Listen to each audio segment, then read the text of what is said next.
Okay, solving single variable inequalities is just like solving multi-step single variable equations. The only thing difference is that there is now a inequality sign instead of an equal sign. Slightly different, but not much. You treat it exactly the same.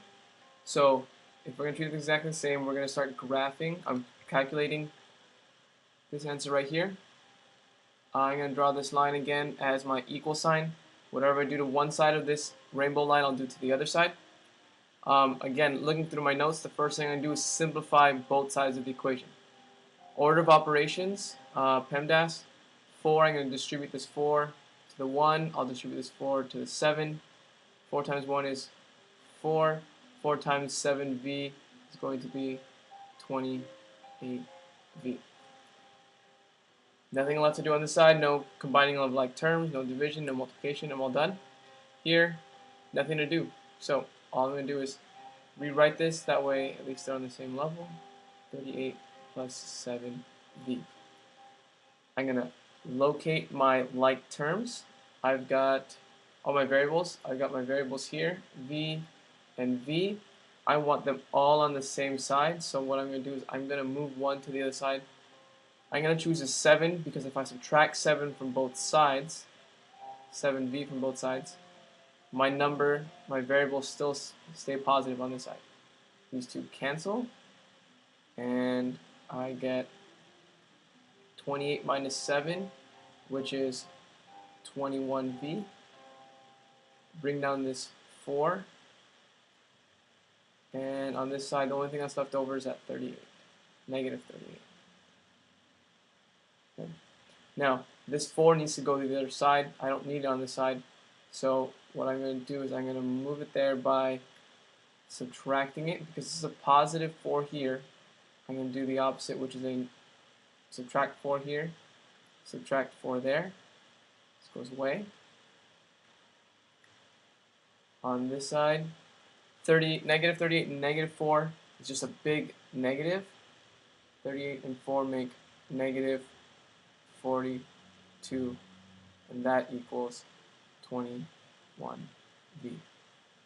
Now, the last step in your solving equations is going to be get rid of this constant right here, get rid of this coefficient, I'm sorry. In order to do that, I'm going to divide by 21 on both sides. Again, whatever I do to one side, I do the other. These 21s cancel. All that's left over is going to be my v. And here, 42 divided by 21, it's a negative, so I'm going to have a negative 2. Go back up to the top of my sign. Make sure my signs are correct. I've got a greater than or equal to sign, because I always read left to right. My variable is right here.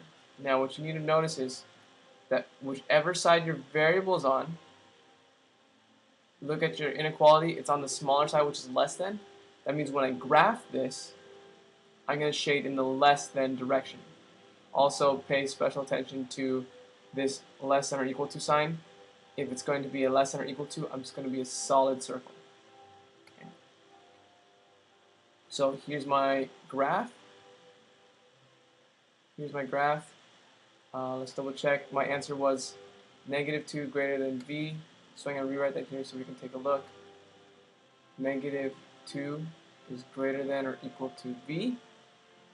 I'm going to graph this one point as negative 2. Well, here's my negative 2. It's a less than or equal to sign. So I'm going to shade it in, solid circle. And v is on the less than side. So if you look right here, this v is less than. That pays attention to this variable. Alright? So if it's on the less than side, I'm going to shade in the less than direction. If you're not sure which side is the less than, look at the numbers. The numbers are actually getting smaller as I go this direction. So this is the negative direction. This is the positive direction. I'm going to shade in the less than direction. That's this way. Shade in the less than direction. Okay. And there's my answer.